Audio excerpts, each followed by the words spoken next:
मैं एक घर के करीब से गुजर रहा था कि अचानक मुझे घर के अंदर से एक 10 साल बच्चे की रोने की आवाज आई।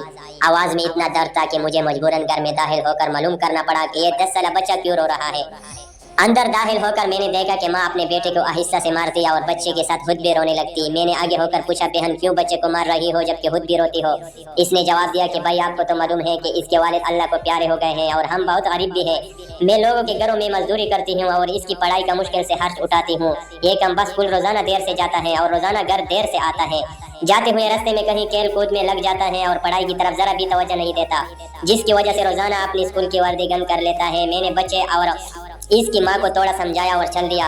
एक दिन सुबह सब्जी मंडी कुछ सब्जी वगैरह लेने गया तो अचानक मेरी नजर इसी 10 साल बच्चे पर पड़ी जो रोजाना घर से मार खाता था। क्या देखता हूँ कि वो बच्चा मंडी में फिर रहा है और जो दो कहीं ताज अपनी दुकानों के लिए सब्जी खरीद कर अपनी बोरियों में डालते तो उनसे कोई सब्जी जमीन पर गिर जाती और वो बच्चा उसे फौरन उठाकर अपनी झोली में डाल लेता।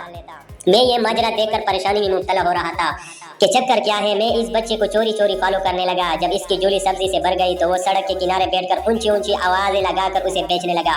मुंह पर मट्टी, गंदी वर्दी और आंखों में नमी के साथ ऐसा दुकानदार जिंदगी में पहली बार देख रहा था। देखते देखते अचानक एक आदमी दुकान से उठा जिसकी दुकान के सामने इस बच्चे ने नन्ही सी दुकान लगाई थी। इस शख्स ने आते ही एक जोरदार पांव मारकर इस नन्ही सी दुकान को एक ही झटके में सारी सड़क पर फैला दिया और बाद उसे पकड़कर इस बच्चे को भी उठाकर धक्का दे दिया। नन्हा दुकानदार आंखों में आंसू लिए दोबारा अपनी सब्जी को इकट्ठा करने लगा और थोड़ी देर बाद अपनी सब्जी किसी दूसरी दुकान के सामने डरते डरते लगा ली।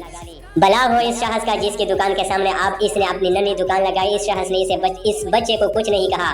थोड़ी सब्जी थी, जल्द ही फरोख्त हो गई और वो बच्चा उठा और बाजार में एक कपड़े वाली दुकान में दाखिल हुआ और दुकानदार को वो पैसे देकर दुकान में पड़ा, अपना स्कूल बैग उठाया और बना कुछ कहे स्कूल की जानिब चल दिया।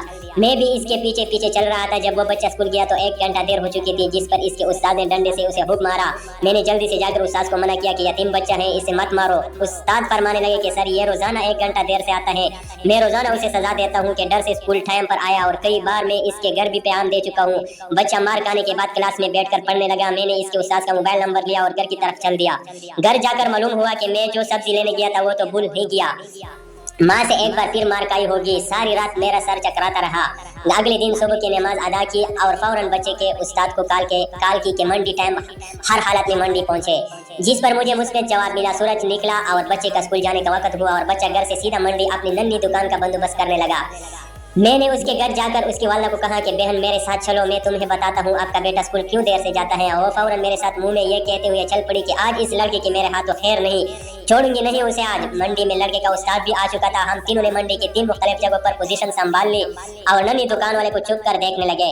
हस्बे मामूल आज भी इसे काफी लोगों से जड़ के लेने पड़ी और आखिरकार वो लड़का अपनी सब्जी फरोख्त करके कपड़े वाली दुकान की तरफ चल दिया। अचानक मेरी नजर इसकी माँ पर पड़ी तो क्या देखता हूँ कि बहुत ही दर्द भरी सस्कियां लेकर चारों कतर रो रही थी और मैंने फौरन उसके उस्ताद की तरफ देखा तो बहुत शिद्दत से इसके आंसू बह रहे थे। दोनों के रोने में मुझे ऐसा लग रहा था जैसे उन्होंने किसी मजलूम पर बहुत जुल्म किया हो और आज उनको अपनी गलती का एहसास हो रहा हो। इसकी माँ रोते रोते घर चली गई और उस्ताद भी सिस्कियां लेते हुए स्कूल चला गया।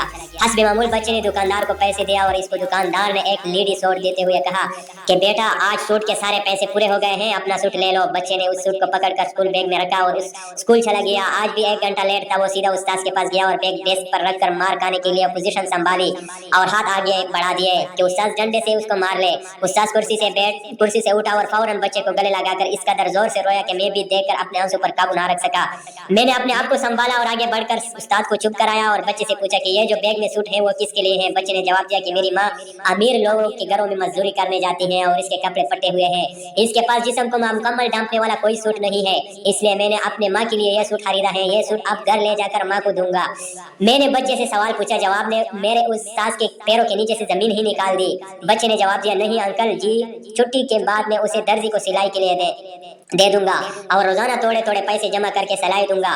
जब सिलाई के पैसे पूरे हो जाएंगे तब मैं उसे अपनी माँ को दूंगा। उस्ताद और मैं ये सोचकर रोते जा रहे थे कि अभी इस मासूम को और मंडी जाना पड़ेगा और लोगों से धक्के खाने पड़ेंगे और नन्ही दुकान लगानी पड़ेंगे। आखिर कब तक गरीबों के बच्चे नन्ही दुकानें लगाते रहेंगे? आखिर कब तक हम अपने जैसे इंसानों को इनके जैसे हकूक के भी वासिफ बने रहेंगे और इनके हकूक की तबाही लाते रहेंगे? पता नहीं हम कैसे मुसलमान हैं।